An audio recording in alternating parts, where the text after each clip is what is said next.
So kama wewe ni msanii, kuanzia leo nakupa hii point. Kama wewe ni msanii, tafuta wasanii wenzako kama wa kuigiza, kama wasanii wa kuchonga vinyago, kama nini. Kama wewe mcheza mpira, tafuta marafiki zako wawe wacheza mpira. Kama wewe ni sijui mwana riadha, mtu wa kukimbia, basi tafuta watu ambao wanapenda ile michezo ya kukimbia.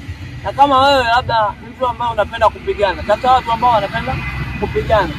Kukaa hata kitu kinapokaa sehemu ambapo sio mahali pake ndio inakuwa uchafu. Maanake wewe kukutana na watu ambao sio kusudi lako, unapoteza muda tu. Hauwezi ukakaa na mfanyabiashara alafu wewe fundi umeme ukapata kitu. Labda huo unajifunza sasa kwenda katika hiko kitu. Kama unajifunza sawa, inawezekana wewe sio fundi pikipiki, lakini ukaenda kukaa na fundi pikipiki itakuwa fresh.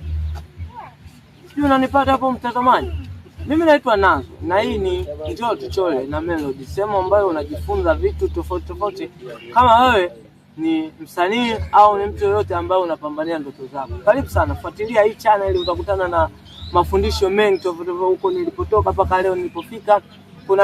Kuna video nyingi nimezitumia huko. Endelea kujifunza. Ukiwa unajifunza kila siku, akili yako inakuwa. Kama upendi kujifunza, manake utabaki kuwa na upe ule wa siku zote. Hata mimi najifunza. Karibu sana.